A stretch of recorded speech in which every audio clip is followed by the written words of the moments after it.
Thank you for tuning into the Devy Devotional Podcast, a monthly show focusing on Devy prospects, strategies, and incoming rookies. Now here's your host.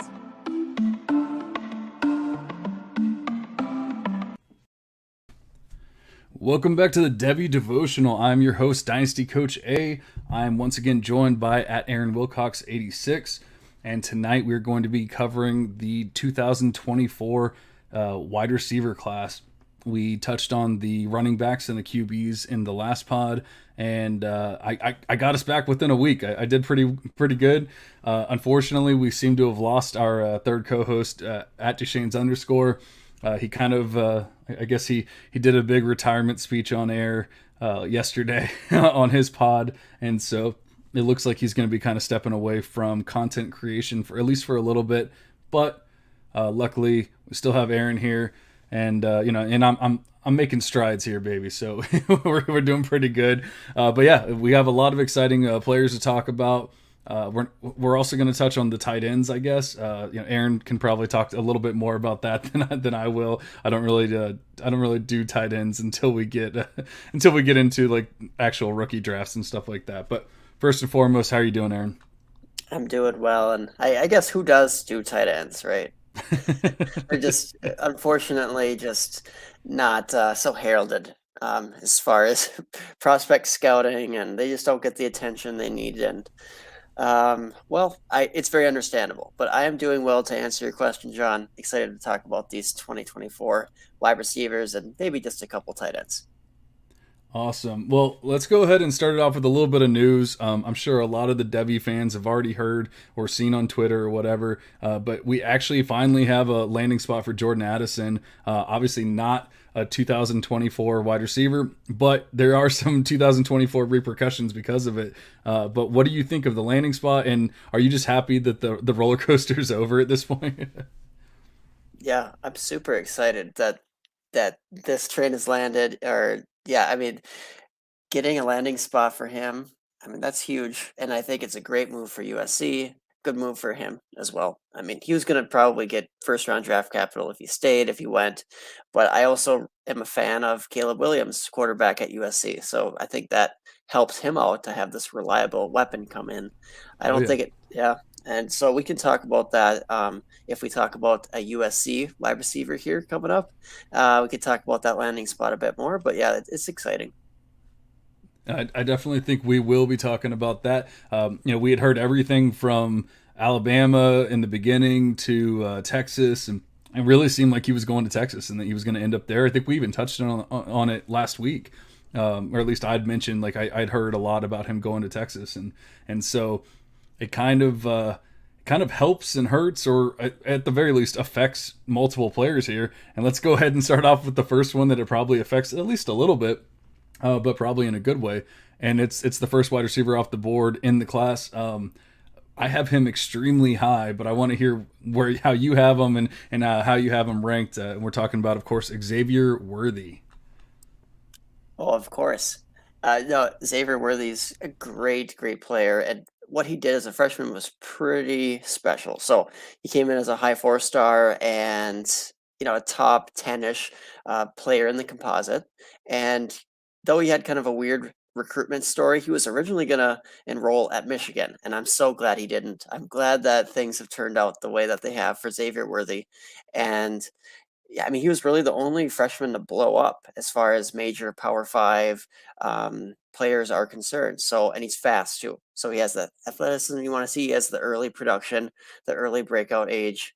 He has the quarterback, which we touched on. So listen to our show that we just put out about the quarterbacks and running backs if you want to hear more about the quarterback situation there. So yeah, Addison not landing there, you have to boost Worthy a little bit if you were discounting him at all, in fear of having an Addison or somebody like that land there. So for me, I guess it didn't move. I already had him at wide receiver 1. He stays. But how about for you? It sounds like you're very high on Xavier Worthy.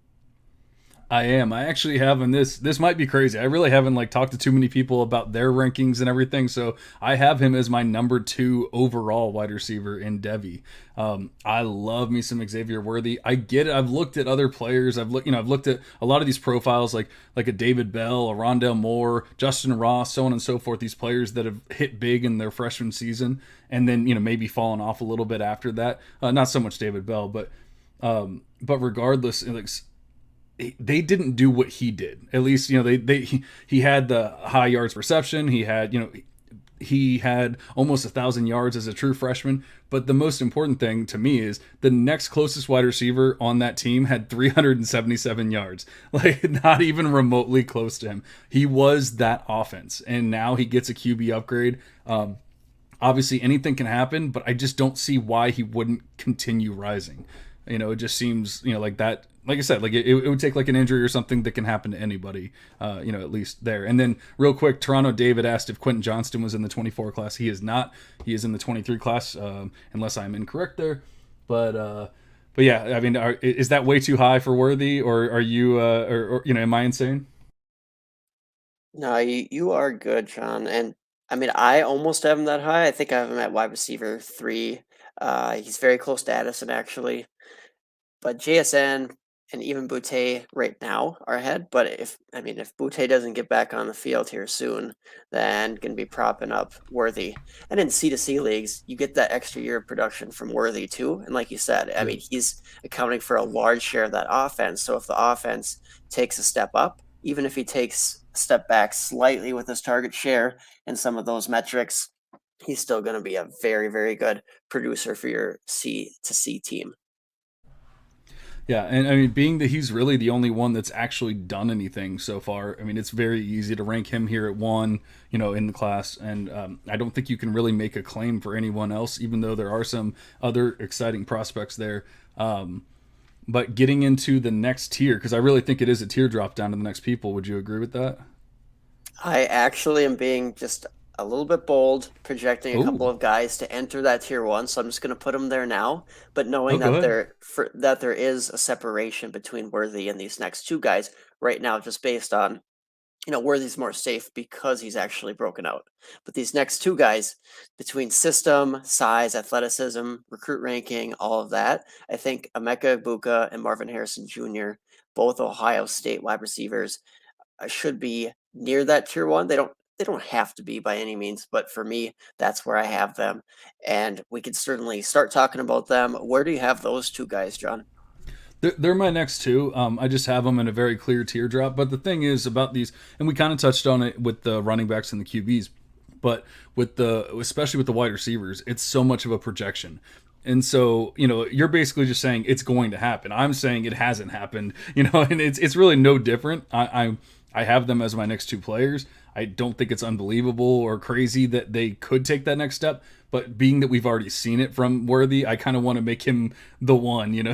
He's the one in that tier 1 for me at least. But it really wouldn't take much, and I know a lot of people are excited about Harrison and Egbuka. Egbuka there.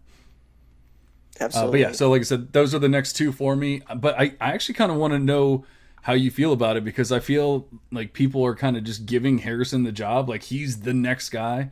And I really like Egbuka. I don't know that it's a given. I understand that they run 2 different, they have 2 different styles. They are going to probably be, playing different positions technically as far as the wide receiver position is concerned. I guess the only concern with the Egbuka would be, is he going to be on the field, or is he going to be held off the field because of JSN? And I guess that would be the big deal.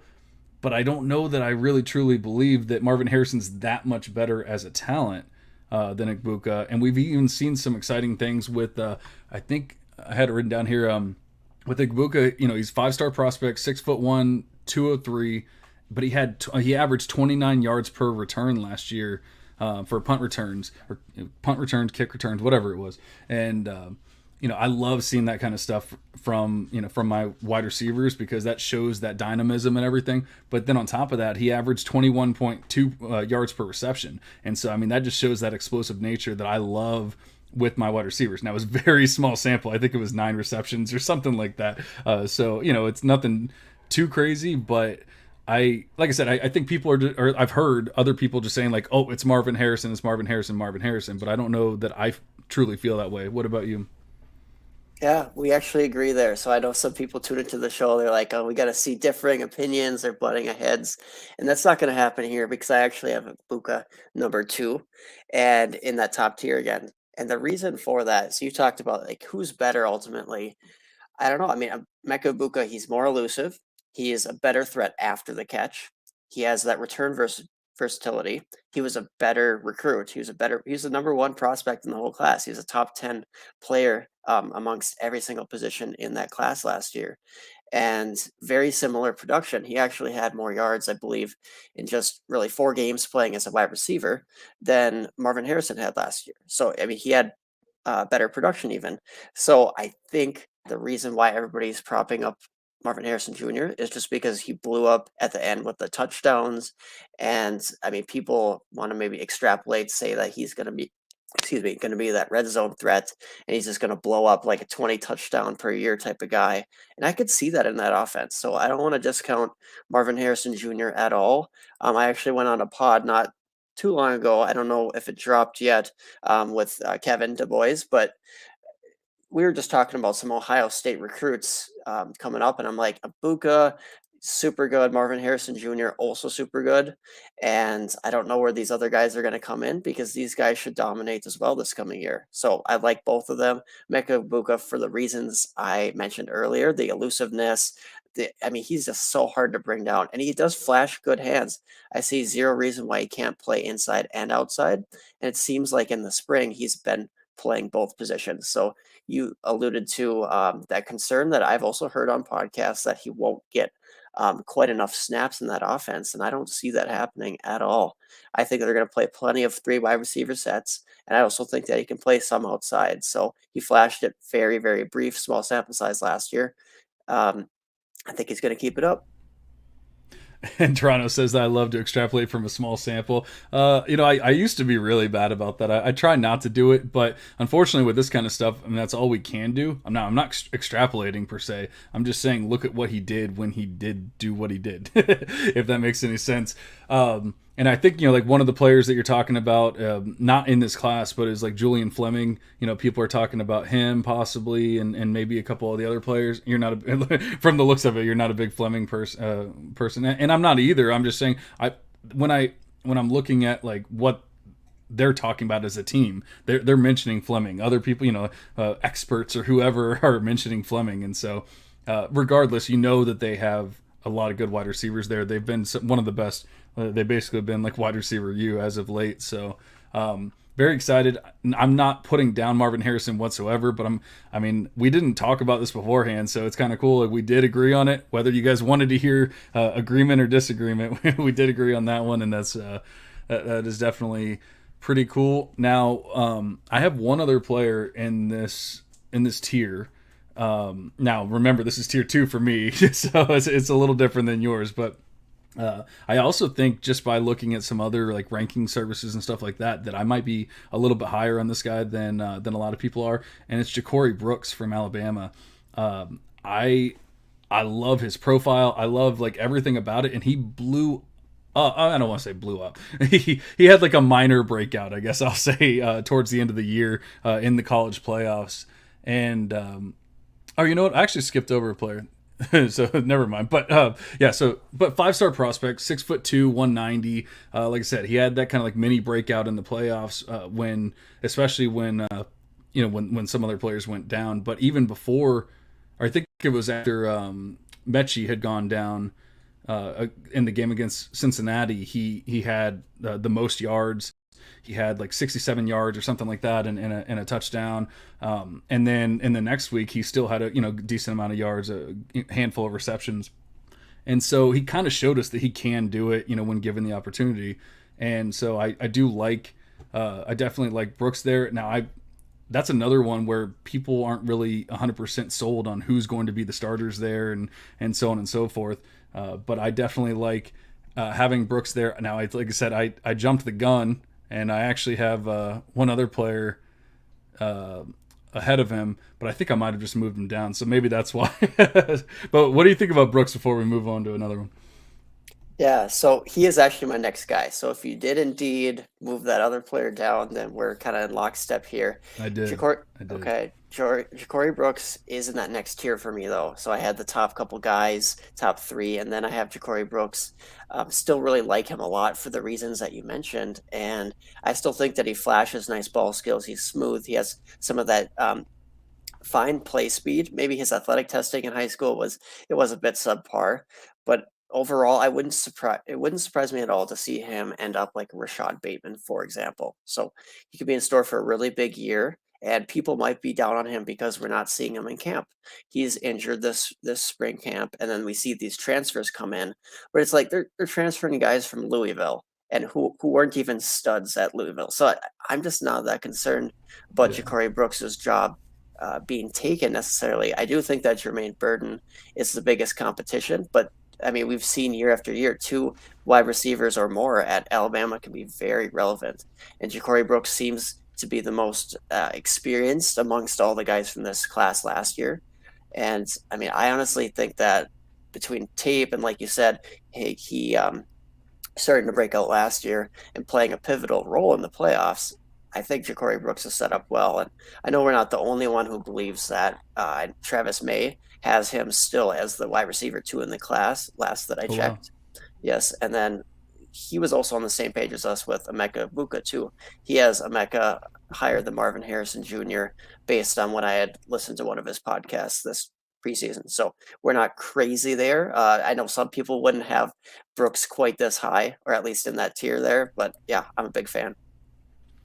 Yeah, and going back to Marvin Harrison real quick, one thing I know, once again, very small sample. TD can make fun of me, but he had the complete opposite of Igbuka. Like he had a very low yards per reception. Like he didn't really show much in the receiving game. Now I know he's like bulked up, blown up since then, and so people are saying like he's ready to go and all that kind of stuff.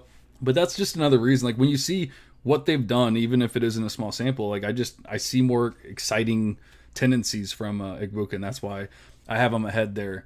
But the player that I originally had, or did you want to add to that?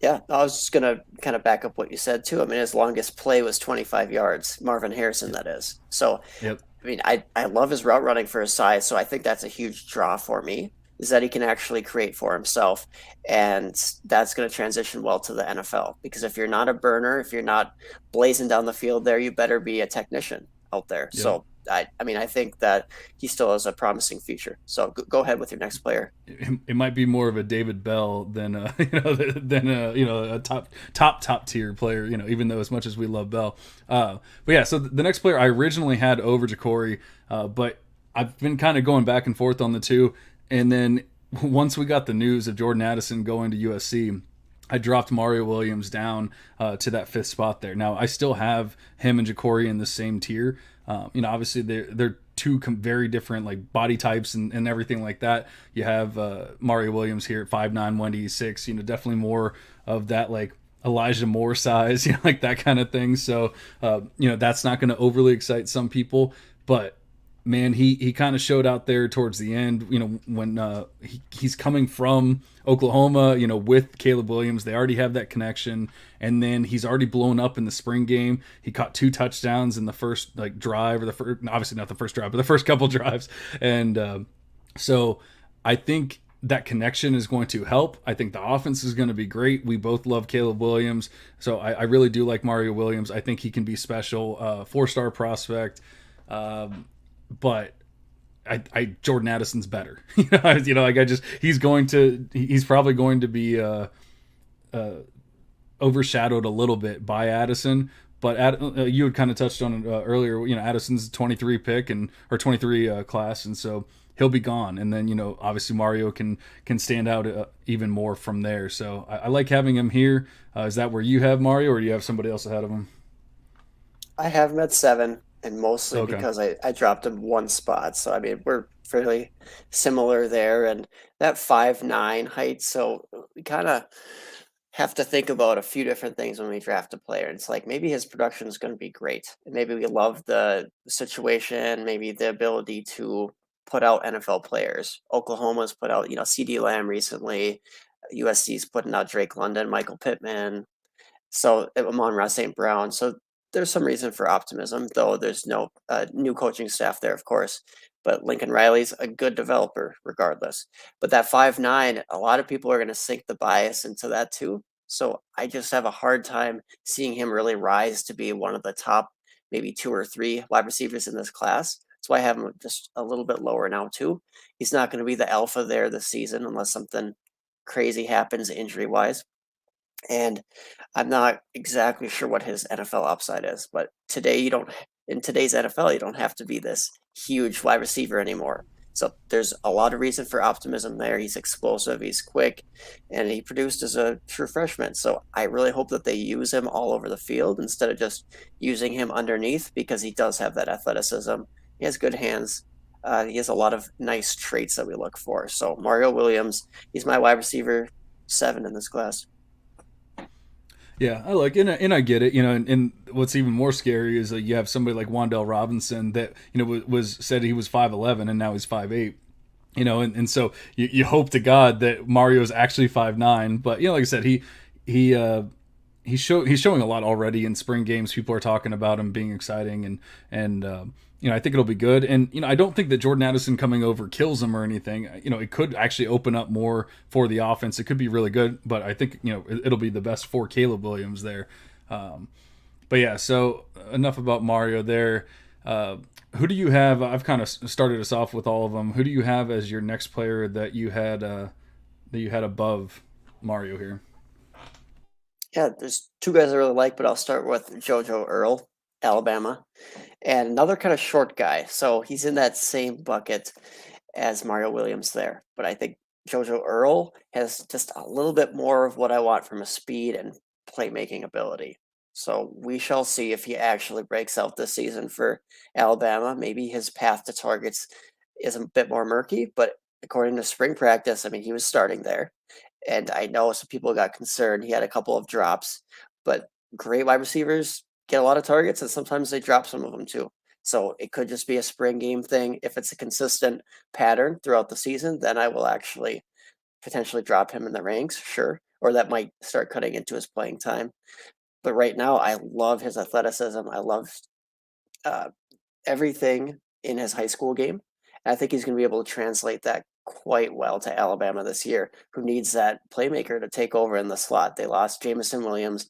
They don't have any other slot options right now besides incoming freshmen that I really trust more than Jojo Earl. So I think he's set up for a good year.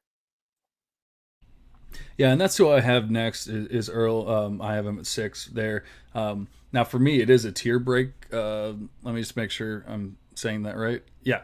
So for me, it's a tier break from the Brooks and Mario Williams there. And it's kind of what you're talking about, where he's clearly just going to be a slot receiver. I don't see him being an outside, having the outside part to his game, unless it's just being a speedy receiver. So I don't know that he's ever going to be a true number 1 in an offense or anything like that. And like you said, it's not even a given, being that they have Burton, being that they have Brooks, being that they have some of these other players, that he's going to be the starter. I guess we're assuming at this point that he is. But like I said, I don't know that it's actually 100% given. But like you said, it is Alabama, so he's probably going to get drafted well if he is starting and everything. And that's why I have him here. I definitely like Jojo Earl. I feel like Mario Williams could be a better player, but that doesn't mean that when it's all said and done that he'll actually be valued higher than Earl, Sure. And I think that Mario Williams is a bit more safe for the reasons that you pointed out. We don't know for sure where in the pecking order Earl will be, but I also trust Alabama to put out all these wide receivers. So those guys, there's a reason they're in the same tier for me. Very much similar aspects to their game, to their size, and good systems that they're going to be in. And then the other guy that I had is wide receiver 6 in this class is Beau Collins, Clemson. And he comes in more of that alpha size, that 6'3", 205 pounds. And he actually had very nice year 1 production. So one of the best analytically impressing wide receivers besides Worthy in this class. So he had 32 receptions, 407 yards, a couple touchdowns, and I think he had a 20+% dominator rating, if I'm remembering correctly. So good production. He's not a speedster by any means, so I have a little bit of concern there. Is he going to be like, if you remember back to Auburn, Seth Williams? There's a lot of people who liked different parts of his analytical profile, maybe his this or that, but he ended up not being that athletic and not sticking out to NFL teams. So I have some concerns with Beau Collins as far as translating to the NFL level, but I do think he is the best of those Clemson wide receivers, but there's just a lot of competition there, and there's not the best QB play right now. So who knows if that QB play is going to change this season. I could see it improving, but we don't know that for sure. So there's just a bit more risk, but he is that prototypical alpha wide receiver. We'll just have to see if he develops and really gets that nuanced ability to win all over the field. Yeah, and I guess I do see some similarities with Seth Williams, like you were saying. But I will say with Collins, I mean, he technically produced probably, maybe the second best out of any of these players, as far as actual production. It might not have been overly exciting, but when you compare him to the other players on the team, Justin Ross, people are freaking out about Justin Ross going to Kansas City right now, and I get it. Like, Ross should have been amazing. It's a shame, but it's injury related. But Justin Ross only had like 100 more yards than Beau Collins did, and he's now an NFL wide receiver that people are excited about, albeit a seventh or an undrafted player that people are taking in like the 4th or 5th round or whatever. Although I have seen him go in some 3rd rounds lately in rookie drafts. But that just shows you, he was by far the second best player on that team as far as wide receivers, and now Justin Ross is gone. I think he could take that next step, and so I have him here at 7, one spot behind Earl, but in that same tier. So I don't really feel like we're that far off. It just you dropped Mario a little bit lower than you're allowed to. That's all. Yeah, and that Seth Williams, don't get people, or don't get fired up if you're listening to that. Like, that's not a 1-for-1 comp. That was just a random example of a big wide receiver that the NFL just doesn't value the same way that they used to. So just a small concern, but like you said, analytically he's checking out, and maybe teams will respect Clemson wide receiver talent more than an Auburn or some of those other schools. So yeah, Beau Collins is definitely good wide receiver in this class. Yeah, you had talked about Seth Williams. I looked it up really quick, and they kind of had similar freshman years, and so that's why I was saying, like, it was not that you're comping the player, but it's kind of like a similar situation or whatever. But the Auburn passing game was much better, in that first year for them. So like, he didn't have the same market share that Beau Collins had, because even though he only had 400 yards, they didn't throw that much. They barely, they were barely able to do anything. So his market share is actually still pretty good, even though he only had the 400 yards. And like I said, it was still second best in the class as far as actual college production.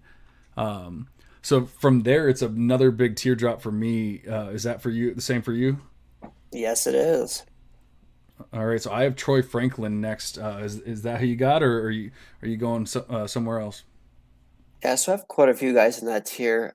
I'm tempted to have Troy Franklin there, so we can certainly talk about him. He might actually move up to that spot for me. So convince me, John. Tell me why Troy Franklin is the guy here. All right, so I think it's the size. He has that NFL size that you were talking about, the NFL covets that people want, and so I love the fact that I think isn't he 6'5"? Or no, okay. So I was thinking he was a little bigger than he is. He's 6'2". So maybe he's not quite as big as I thought, but I for some reason I was thinking that his 24/7 page was saying he was 6'5", but maybe I'm thinking of a different player there. But going into Oregon, he kind of had some production going into year one, but most of these guys didn't do very much. But he had 18 receptions, 209 yards, like nothing too crazy. But the thing is, the leading receiver on that team had 557 yards. So like, once again, this isn't some high flying offense where he's going to show out with 1,000 yards like an Xavier Worthy or something like that. It's just not going to happen. But I think the prospect profile is all there. He's going to be the lead wide receiver on this team. If I remember correctly, who was it that left? Somebody left, I think. And there's just not a lot of talent there really. So I Yeah, think maybe that's what it was. I think somebody transferred out. I remember looking it up, and somebody transferred away. So basically, he's going to be the starter there, or at least one of the starters there. And I think he will be the lead wide receiver. And like I said, it's a pretty big teardrop for me, at least, going from those guys like we were talking about with Earl and Mario Williams and all that. But here that he'd be my next guy. What do you think? Yeah. If we're projecting like we were with some of those other guys, we should also project Troy Franklin, who was a good recruit, actually a great recruit in this class, to step up as probably the number one in this offense. We can't guarantee that. We don't know for sure, but he is running as a starter. I mean, in spring camp, so promising signs already with that new coaching staff. And if you go back, watch him from high school and just watch what he did as a true freshman, it was pretty impressive. So he was steadily involved. He wasn't featured. Like you said, there's not going to be great counting statistics from this last season, but I think this season he could do some damage. Is he going to be one of the most prolific wide receivers in all of college football? Probably not right away with that system. It doesn't really make sense. I mean, unless Bo Nix is, maybe for the fourth time, this is going to be Bo Nix's year, right? Yeah. But at the end of the day, Troy Franklin should still carve out a healthy share in that offense, and he's going to flash those traits that the NFL wants. And 6'2", he has enough height. He's a little skinny though. He's around that 170 mark. He needs to put a little weight on. He does, but he actually reminds me a little bit of like that skinny wide receiver, like a Devonta Smith, who was just very good despite having some of those size limitations. So I like Troy Franklin a lot, and he also has another teammate here who's actually a little bit further down my ranks, but potentially in the same tier, is Deontay Thornton. So Deontay Thornton might have been who you're thinking of, 6'4", 185. So that probably is. I knew somebody on that team was tall. Yeah, and he's pretty decent too. I mean, he had 175 yards as a true freshman, and he's also a guy who's been running as a starter. So, I mean, Thornton's nobody to, I guess, dismiss as an option there. I just don't think he's as talented as Troy Franklin. He's not the natural athlete, the quite the same level of recruit. He was a very high 4-star recruit, but Thornton's maybe a little bit less of that natural athlete. Yeah, and I do have him a tier below. I have a few players in between here, but he could surprise us. He definitely could. It's kind of crazy having two players, that you're excited about, from a team that's not going to be overly high flying or anything, but that's just how the game goes. And now I have Kanata Mumfield as my next player. And do you have him in the same tier, or are you going a different direction with Kanata? So I'm pretty darn high in Kanata, but unfortunately he's going to be in the 23 class just because that was his redshirt freshman year. So it's okay. Yeah, so it's one of those deals where I have him as a top 12 option, but in that 23 class. So, I mean, he would be up here for sure. But as far as, who I have next here, it's going to be Christian Leary, actually, Alabama. And I understand, year one, he really didn't do anything. So I don't know if you're a little bit staying away from him because of that. He's a guy who's really stepped up in camp, though. So he might be earning that wide receiver 2 or 3 role in that offense. But I know we've already talked about a bunch of wide receivers here for Bama. So you kind of have to start saying, well, are you taking all of them? Or are you just taking darts or what? And I think Christian Leary, 5'10", 175, just great speed. I mean, he's a 4.3 guy. And his on the field ability, I love the flashes that I saw this spring. I wasn't there at camp. I can't say how consistent he was, or if he was with the first team every set of practices. But I think that Christian Leary, he has that Alabama upside, and he has all the athletic tools. He even has some decent hands. I think he has a lot of the things that we should be looking for. So I would be curious if you have Leary this high, and I have a large tier here, so I could move him up and down easily, but I'm curious if you have any thoughts on him. I actually don't. I have him actually 2 tiers below, and I think it's just I don't see him getting on the field this year. And I just that's just solely based off of research and things. I don't hear his name being called a lot as somebody that's going to be on, and even more so, I saw him being comped in his prospect profile to Marquise Goodwin, and that just sounds like somebody who's just going to be, the over the top guy, just the deep threat, taking the top off the defense kind of guy, and those never work out. The Henry Ruggs, and yeah, he might be drafted, he might get value, but it's not somebody that I'm probably going to want on my team, that kind of thing. So unless I'm looking to flip him, I don't know. I could be very wrong here, but that's why I have him so much lower than you. Yeah, that's very fair. And he's a guy I probably should move around. I might be jumping the gun as far as assuming that he could get on the field consistently this year. It might not happen because we already talked about how Brooks, how Burden, and then probably how Earl or Jojo Earl's going to play. So that's already putting him at a tough disadvantage. And I think there's another transfer as well. If I like, is there like a Luther or something? I forget, but yeah. Regardless, I don't know that he's going to be a full-time player, even if he can get on the field. But once again, it's Alabama, so I get why you have him higher. I think he could be the Henry Ruggs type of Alabama, and not the other kind, the good kind. So the next player, and I'm sorry about the Kanata Mumfield. I thought I had done my due diligence there, but I had not, and apparently he was a. I guess I should have probably figured it out from the MAC and everything. That he was probably going to redshirt, but who knows? I was excited because he had like 800 yards, and we were talking about the production. I know it's MAC once again, but I was excited. But apparently you're more excited than I am, because I don't know. Maybe we'll have to talk afterward and see where we have him, because I have him pretty high. But regardless, hopefully this guy's actually a 2024 player. But I have Lorenzo Styles Jr. as my next guy. And now, is that somebody that you kind of looked perplexed there? Is that somebody that you even have notes on, or am I way too high here?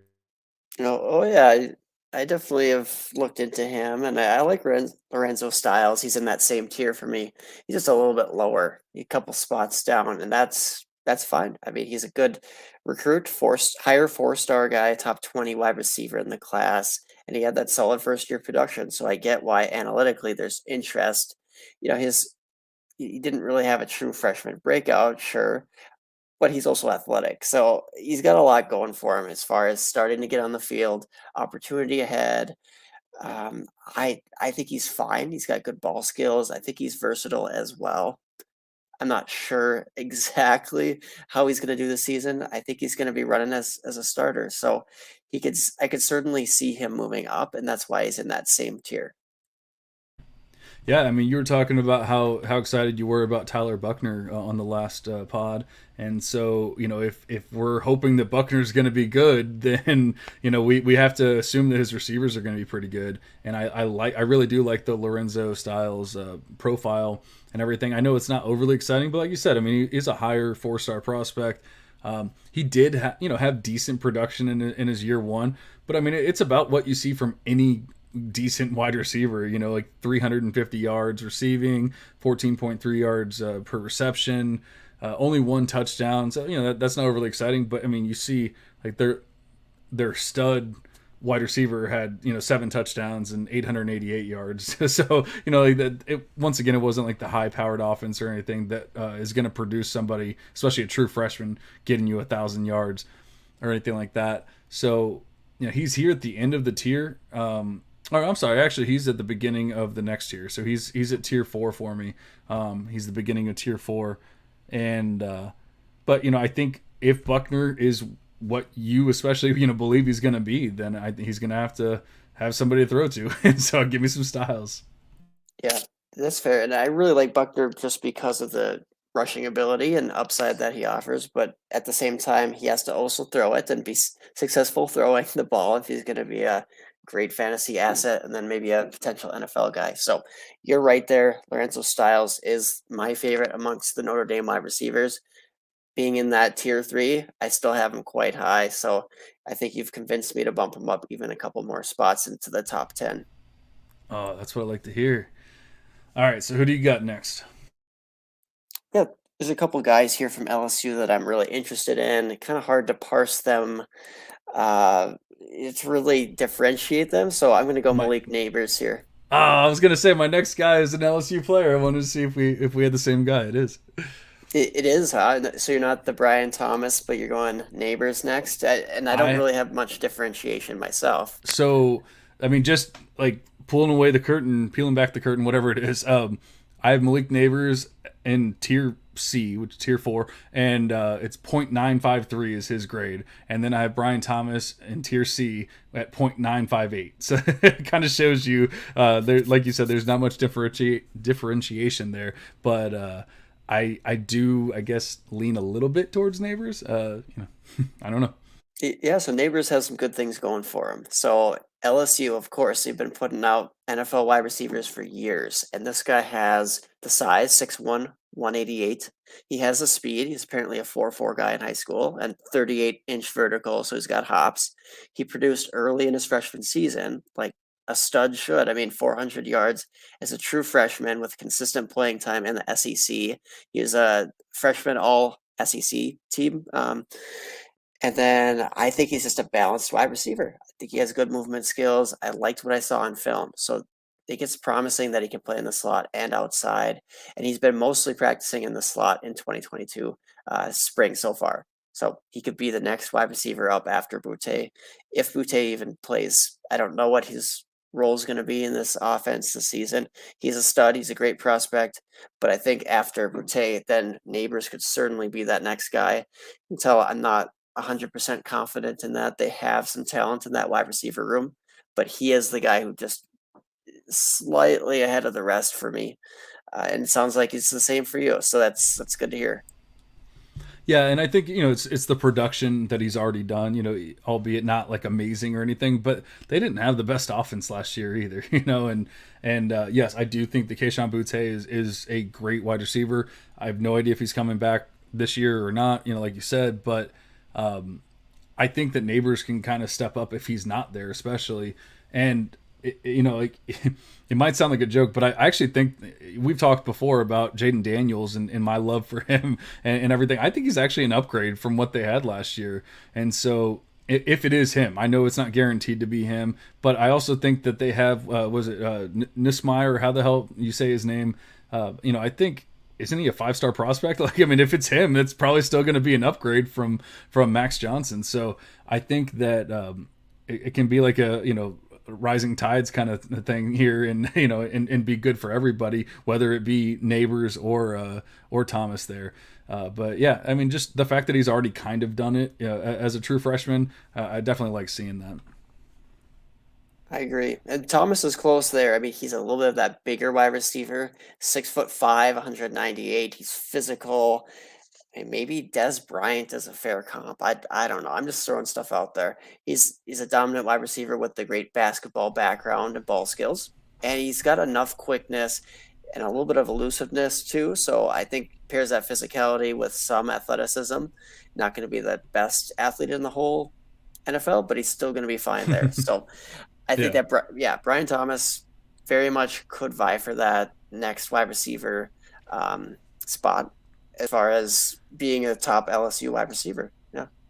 I mean, but you see it in their games from last year. They were both on the field, and Thomas was outproduced by Neighbors. Even whether it be overall or per play, whatever. It's not major differences, but I mean, you're looking at the same exact offense, and one player's doing better than the other. Doesn't guarantee anything, but that's why I have him slightly higher here. But yeah, I mean, obviously, especially if Thomas can put a little bit more bulk on that frame. I mean, he was a freshman, so I think he's 6'5", 200, 198, whatever he is.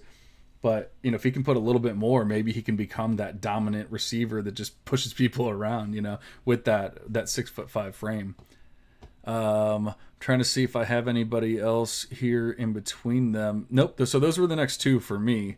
And then I have Deontay Thornton that you were talking about before, directly after Brian Thomas.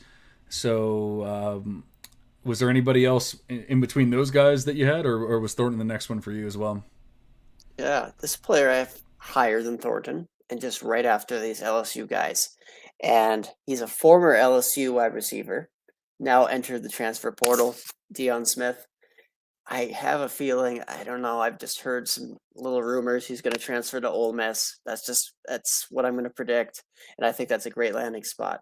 and he could really eat there. He was a very good recruit. He's a top 10, top 11 recruit in the whole class. And in the games that he played in, he was very good. And he blew up in one game this past season, and he flashed those dominant skills that I saw out of high school.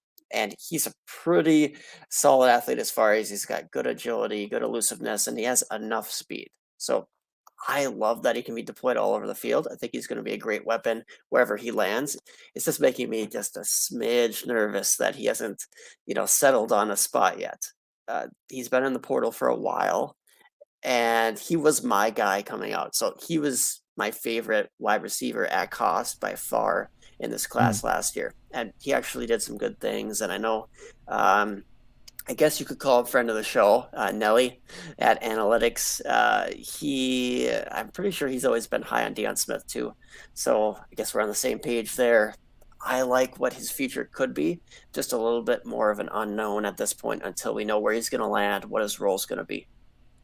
Yeah, as you were talking about him, I was trying to remember why I have him lower here, and because I was like, I really like the prospect profile. I really like what he did, even though it's very small sample once again at LSU. But he flashed some of that athleticism that you want to see from a wide receiver. So I'm like, why do I have him so much lower here? And then I remembered he doesn't have a team, and so I actually have him here in tier 5. I actually have him a little bit lower than those other guys. But I mean, honestly, at this point, you're kind of like, just grasping at straws. But I like the player. We just need to see where the hell he's going to end up. I mean, maybe it will be Ole Miss or something. Maybe we can be kind of excited for that. But yeah, like I said, I definitely like the player. I just kind of want to know where the hell he's going to end up. That's right. And I'm buying, the uncertainty right now, thinking that he's going to end up somewhere that's promising and somewhere that he can start right away, because I think that he could start at most programs. The only places he's not going to start is like Alabama and I guess there's a couple other spots where it'd be questionable. So promising future there for sure. I think the only major question would be like, why did he feel the need to leave? Was it just because of the coaching change? The situation change, QB change. I mean, there is a lot going on. So I guess you can't really fault him. But at the same time, if he felt like he was, that good or whatever, then maybe he could have just stayed and been the number one, especially if Butte wasn't going to show up or come back. I mean, yeah. So I got to hit up my boy Dion on Twitter, really get the down low on what happened you do, there. Yeah. I need to find out why, Yeah. And also, why haven't you signed? If you're that good, why haven't you signed somewhere else? We get it. Jordan Addison wanted to make a big show of it, see who was going to give him the most money. I don't think people are like throwing a bunch of cash at Dion Smith for whatever reason.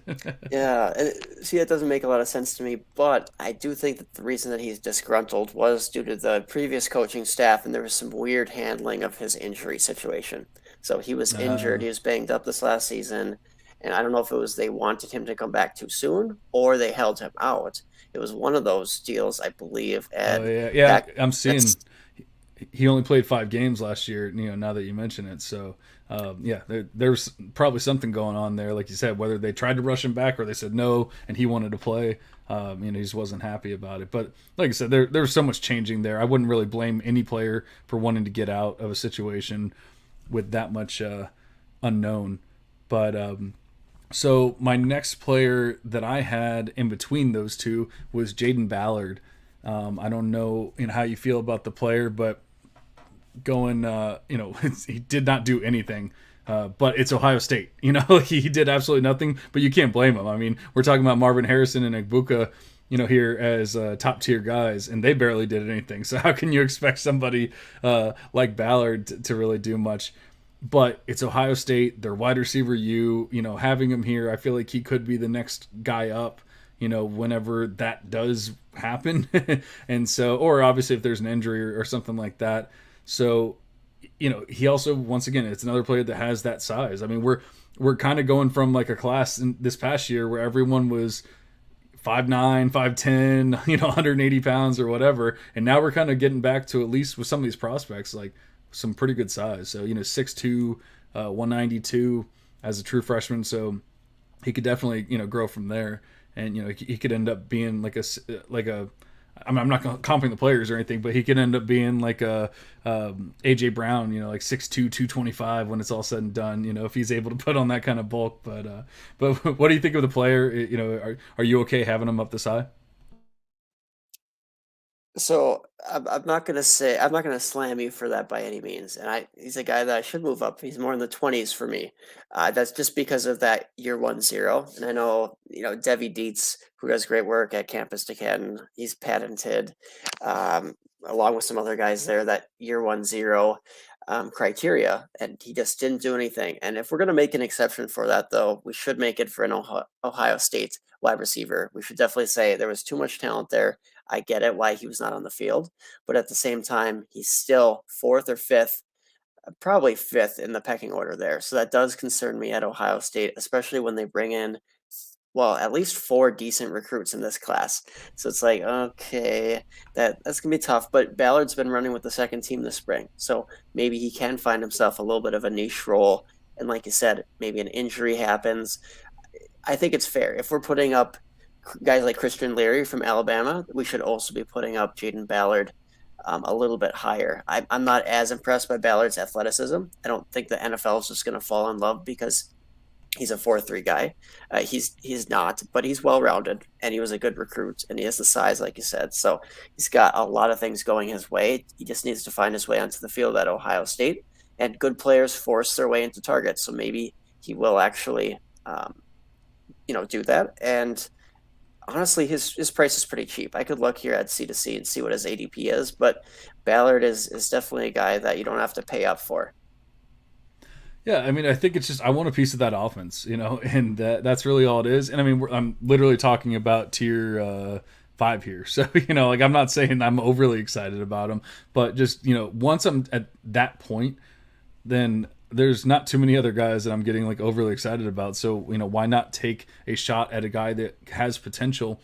And all it takes is an injury, a transfer, or whatever, and next thing you know, he's a starter, and you're like, oh man, maybe I should have taken this Ohio State guy. Right. And ADP wise, you can get him for pretty cheap. So he's going 228th overall in drafts, and so that's really late. And he's 82nd wide receiver off the board. So he's definitely a guy that maybe he's just slipping through the cracks. Could certainly be a guy I like. It sounds like you're a little bit higher on him than me, which is fine for sure. Yeah, definitely. And then I actually have another one that another player here, another big player. So we're starting to see a theme here, which is funny because I'm usually the guy that's like, I don't care, if they're 5'9" or whatever. I just want a good player. But it just seems like a lot of these players from this class are 6'2", 6'4", or whatever. And it's Adonai Mitchell.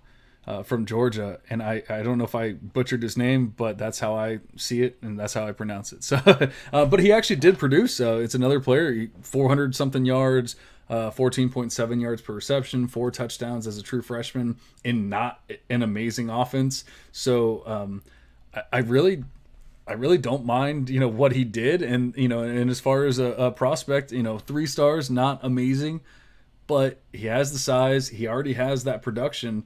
So, definitely somebody that I'm considering here. Once again, this tier 5, I'm not overly excited about, really any of them. But yeah, I like having him here in that mix. What do you think? Yeah, AD Mitchell, he's awesome. So if you don't want to have to worry about pronouncing the name, it's AD is one of the things he goes by too. And Nice. yeah, like you said, he had a pretty good season considering the offense. And I mean, 426 receiving yards. I'll take that out of a freshman coming from Georgia. And that Georgia team is going to be losing Jermaine Burton. So the opportunity to be the alpha there is certainly for the taking. Mitchell could do it. I think he flashes nice hands and he's a smooth mover. He's not a burner by any means, but he can get downfield. It's not like he was just an underneath player. And he was a guy that Drew Christensen, one of my buddies who I play in some leagues with, we were very high on him this last offseason, and that really paid off as far as, yeah, he's decent. He's not skyrocketing up rankings, and he's still very affordable in drafts. And I'm with you there. I think that's a very fair ranking, so I love that, John. That's what we love to hear. But I mean, it's so tough because we're projecting so much. But when you see the production, that just makes me feel that much better about him. And yeah, he wasn't this overly exciting prospect, but we've also seen that doesn't always matter. So I'm not saying, once again, tier 5 here. I'm not saying he's going to become this stud, but he very well could be the one when it's all said and done. I mean, it's definitely possible. Yeah, and he flashed ever since he stepped foot on the practice field for Georgia. I mean, last spring as a true freshman, right away he was one of their best weapons on the field, and that's part of the reason I really caught on to him. I'm like, well, I got to watch this guy. This guy's interesting, and yeah, he wasn't the greatest recruit coming out, and his high school film wasn't amazing or elite, but what he's doing at the college level, he's really shown that he's developed as a player and as an athlete overall, and that should be expected with guys who are turning 18, 19. They should still be developing in their game, so I like to see that. So you're not going to believe this, but my next player is 6'4". I know it's crazy, but yeah, apparently I have a type now. But I have Caden Prather from West Virginia, 6'4", 210 pounds. He's already got that bulk. He's already got that size and everything. Not the best profile, but I mean, it was 4-star. Like lower 4-star. And I mean, that's why he's probably at West Virginia and not one of these other places, one of these other major colleges or anything. But I think that he's by far going to be the stud or the number one wide receiver on that team. And give me that size and exciting, or the exciting upside. I guess I'll say. Yeah, Prather is a fair guy to rank there for sure. His production should spike. I mean, he's got a new coaching staff, new system there, and then in the spring so far, he's been getting some good reviews. So I do like that. When I watch him, I'm a little bit underwhelmed. I I don't think that he's very well developed as a wide receiver quite yet. So he needs to develop that route running. And I kind of thought he was like a Brian Edwards type, which I mean, people loved Brian Edwards coming out. He wasn't even a terrible prospect. So if Yeah. Caden Prather coming out of West Virginia is like that, then that's an interesting player for sure. And he's got the ball skills and contested catch ability that you want to see from that frame. So if nothing else, probably a nice C2C weapon and a potential college producer on the college side of things for sure. Yeah, and next I have Dion Smith that we talked about before. I would easily move him up once he actually has a landing spot. Assuming that it's good and everything's good. He's going to be a starter. Yada yada yada. But I kind of had them back to back. But from the sounds of it, like I said, once he has a landing spot, I would have had him higher. It's so hard to say, where you would rank somebody that doesn't even have a team. It really is tough. I don't know if there's like crazy C2C leagues that draft before they even recruit and like that kind of stuff. That's kind of what it feels like right now. It's like I like the player, I like the recruit, but I don't even know where the hell he's going. Oh yeah, I mean there's all sorts of leagues out there that they do draft these guys in high school who are just still trying to decide where they want to go, and yeah, it's nerve-wracking, but then you got to trust your evaluation of that player, and that's where I feel kind of comfortable with Dion Smith. I am gonna speak up here. You've been letting a guy fall way too far. Very disrespectful. No, I'm just kidding. But I do think that Jaleel Farooq, he is my wide receiver 13 in this class. Wide receiver 13 in that tier 3. And he's an Oklahoma wide receiver. And he flashed just a little bit this last year. And now we've seen Mario Williams, other players move on there. And I think he's going to be the clear number 2, if not number 1. And he's been really impressing in the spring. And he was a good recruit as well. He was recruited by teams like Ohio State, Alabama, Clemson, LSU, Georgia, Texas A&M, Penn State, etc. So Jaleel Farooq was a sought after guy. And I don't have his testing time. I think he's a 4.4-ish type of athlete.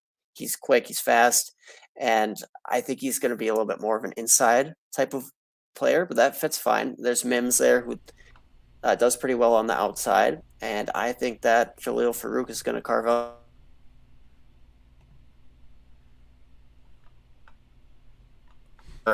of coaching and whatnot. So he is a guy that I'm actually quite high on, and maybe I'm significantly higher on him than you. but I yeah, you must be because I don't even have him. I don't even have him ranked. So yeah, it's probably more just like I kind of cut off at like 15 there for the class, so more than like he doesn't deserve to be there. I did not get into every single player because at some point you feel like you just have to cut it off. Like maybe obviously you feel like you need to go a little deeper there. So it's I'm not blaming you or anything. Like some of those C2C leagues get pretty crazy with 40, 50 players and things like that. So I know I still have some work to do with some of these ranks, but I've learned from working with the model like where players hit and don't hit, and like even like the ones that can make the NFL and won't make the NFL, like that kind of thing. And so once I start getting to that point of the draft, I just kind of stop caring because I'm like I don't even feel like you're going to make the NFL. And I'm not even saying it about him per se.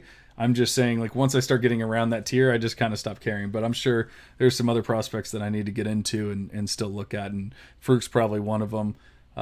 I think he was a 4-star prospect, just looking it up here. So, it's not that he's trashed or anything like that, but, he didn't do much as a freshman, but, he did have high yards per reception. And you'll hear me say yards per reception over and over and over again, but I think it shows their ability, even if in small samples, you see the ability of these players. If you have a guy that's getting 11 yards per reception, they're probably not going to be that great in the NFL, but if you have a guy that's getting you 17 or, at least 14, 15, 16, 17, yada, yada, yada, that's where you start getting a little more excited. And yards per reception is not the end all be all, but it is definitely one of the major stats that I look at when I'm working in my model. Yeah, and I mean, for listeners out there maybe new to the show, we pay attention to yards per route run. I mean, yards per team pass attempt, um, all those things that we should be looking for just to see, is this player actually good?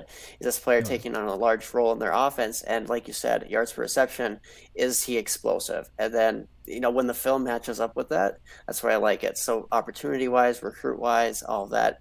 I like Farouk. I think he's upside here, definitely warrants being talked about. And there's a couple other guys that we could get into. We don't necessarily have to get into every single guy in this class, but it starts dropping off a little bit. I wanted to see if you had an opinion on Ajay Hall. He's been flip flopping, right? He transferred out of Alabama, and now it's like yeah. Texas. Oh, I don't want to go to Texas. Maybe he wants back in at Texas after Yeah. Addison, Yeah. I committed to mean, USC. honestly, like it had to have just been that he thought Addison was going there, right? I mean, maybe not. Like the guy clearly has like an attitude problem or something. Like something's going on. I He might just be one of those guys that just can't help but hurt himself, and he just seems to be like, how do you ruin, and obviously other people have done it, other players have done it, but like, how do you ruin the golden opportunity of playing at Alabama? Especially, this might be the most wide open that Alabama's receiving corps has ever been, or in a very long time. Usually we're talking about, oh, well, they have this guy. And I mean, obviously, like last year, you could probably have said the same thing. Like, I wasn't ever high on Mechie. So, before Jameson became Jameson, you could have probably said the same thing. And, maybe it's going to be kind of a similar thing. But before that, Devonta Smith, Jalen Waddle, Jerry Jeudy, Henry Ruggs even. Like, yeah, Henry Ruggs wasn't this amazing player, but he was a good college player, and so we have all these players, and now it's like it's all wide open. We have no idea. I mean, people are penciling in Jermaine Burton, but we've already discussed in previous pods how we're not the biggest Jermaine Burton fans. Like, we like him. I think he's going to be good. I don't know if he's the messiah like some people are acting just because he transferred to Alabama, and so it's all wide open. And he left. He got, whether he got kicked out, whatever it was. So I mean, I just wonder, regardless of the talent level, and I know a lot of people were really excited about Ajay Hall, whatever the hell his name is, Hall. So I just don't know if he can get out of his own way. Yeah, I'm there with you, and I'm not going to speculate whether, he has this going on, that going on in his life, but I also just don't think that this is a good look. And like you said, he's out of a good situation there at Bama. He was set up well, he was flashing in the spring, and then just for whatever reason, maybe it's attitude, maybe it's grades, this or that, just was not able to take advantage of it this last season. He even got on the field when he was forced into action in the college playoffs and did a little bit, not a lot. And I don't know if you want to go back to a really old podcast, maybe one of the first podcasts when I broke down this class this last off season, I did have some concerns with him. He was not creating space separation off his routes. He needed to increase his route speed, his play speed, really, and then just developing routes in general. So he had a lot of technical issues coming out. He had some raw traits. He had his good recruit ranking. He had a good frame, all of those things. But if you don't have it up here and you don't have it in here. No, I'm just kidding. But honestly, if there's other stuff going on that are distractions, that can take away from the natural talent and the development that he needs as a wide receiver. So I hope he ends up at Texas. He can wait behind a couple of guys there, maybe eventually develop. It's a good landing spot, but not necessarily for fantasy purposes, just for him as maybe a player and maybe getting his head straight where he doesn't have to be the clear number one right away. But I just don't know what's going to happen there with Hall. Well, I mean, you would know better than me, but he was so highly sought after last year that I kind of wonder if people are just going to hold on to him at this point, and like he's going to be almost impossible to get because you're not going to want to pay anything to get him, and people are going to want maybe not the world, but a good amount to send him away because they're going to say, oh, he's still talented. He's going to have Quinn Ewers thrown to him, yada, yada, yada. And so I wonder if at this point it's just like, if you have him, hold. If you don't, don't worry about it. Yeah, I agree. You should sell him for, below what market says you should sell him for, right? You should be selling him for some of the guys we talked about there. Maybe a Jaleel Farooq, or maybe you could add a little bit and grab a Brian Thomas, Malik Neighbors, Lorenzo Styles, Troy Franklin, something like that. Just try to move off Ajay Howell if you're not just wanting to stick it out, just with those red flags present. But he does have that theoretical upside for sure, but another year 1-0, quote unquote year 1-0 guy with that lack of meaningful production essentially. So yeah, that's what I got there. So like I said, that was where I cut it off. I really stopped ranking these guys. I know you said you had a few more. We don't have to go into like crazy detail, but anyone else that gets like honorable mention here? No, I think on time we're doing pretty well too, as far as like we covered a lot of guys. We went in depth. Some guys are gonna, or some people who are going to listen to this are like, where's Jack back? Bash LSU, tight end / wide receiver. I'm just not sure if he has an NFL upside to him. He's got decent size, so we'll see how he develops. He did have a meaningful role right away, so he could be in this conversation. I actually was looking at him, and the only reason why I didn't rank him is because I had him as a tight end, and I don't do tight ends in college. So so I mean, I definitely I think I would have him right around this range. I just didn't actually include him in the actual model. Yeah, and that's fair. I think he is going to be transitioning mostly to wide receiver. He still might play that hybrid role, but guy I'd certainly consider there. And then Ketron Jackson, Arkansas wide receiver, 6'2", 205. I really think that he has a better shot of. He's not going to be Treylon Burks, right? I mean, that's just not realistic to put on anybody, but he's actually very interesting. And he's been good in the spring. I think he's a smooth mover. He's a good recruit. He was recruited by LSU, Alabama, Texas A&M, etc. So a lot of good teams were after this kid. And I don't know, he did a little bit as a freshman. So there's been the exit of Treylon Burks. There's the exit of, Warren and Morris there, and they're all gone. So spring camp, he's a first team guy. That offense should still be decent at Arkansas. So certainly a guy to take a little bit later on in the drafts. So that's just another name for the people out there. Definitely. And the funny thing is, before we started recording, I kind of asked Aaron, do we want to include, tight ends or do anything like that? Just because I didn't know if we were going to be able to fill, 30, 45 minutes. And here we are sitting in an hour and 10 minutes. I guess we did go pretty in depth with some of these players, but I mean, that's why you're listening. Hopefully this helped you guys learn about the 2024 class. I guess the only thing that makes sense is to dive into the 2025 class next time, huh? Yeah, no, I think that sounds great. And if anybody wants my thoughts on tight ends, happy to share them with you. But we don't have to go into all that today. I'm super excited though for the 2025 because it's just like everybody gets excited in the dynasty community for rookies. In the C2C and Devy community, everybody gets excited for incoming freshmen. So that's where I'm at with that. Yeah, the funny thing is, whether it's right or wrong, as my daughter creeps into the to the screen, I feel like I've actually done more work on the 2025 class than I have the 24 class. I probably covered about the same amount of receivers or players, when it's all said and done. But maybe I've just gotten a little more in depth of like who's actually going to start and like who has the shot to start and that kind of thing. So I'm feeling pretty good about my 25 ranks, but we'll definitely get in another pod here pretty soon. I want to start pumping these out. Hold on one second, baby. I want to start pumping these out as often as possible. I know we're both very busy people. Aaron's a very busy doctor, but I would like to start going a little more often if it's possible. Maybe we can try and get to the 25 class in about 2 weeks. Sound good?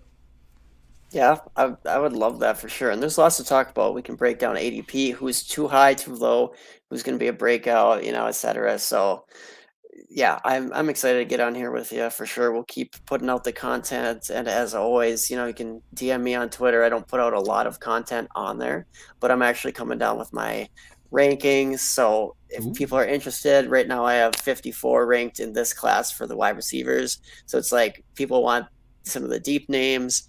I have a lot that I'm putting together. I'm not sure exactly if I'm going to put it on a Patreon or what exactly I'm going to do with it, but definitely like doing this stuff, so I might as well stay organized, and I'd be happy to answer questions around there. So we'll keep putting out that content, and yeah, I think that sounds great, John.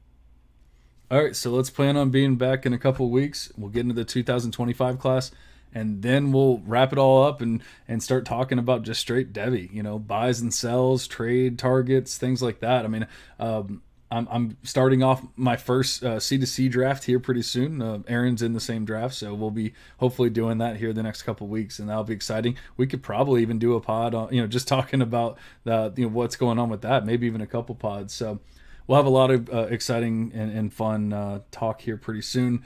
But we're going to go ahead and get out of here. I will be doing a monocle pod next week, and then we'll get back with a Devy Devotional once again. So thanks for listening. But for now, we're cashing out.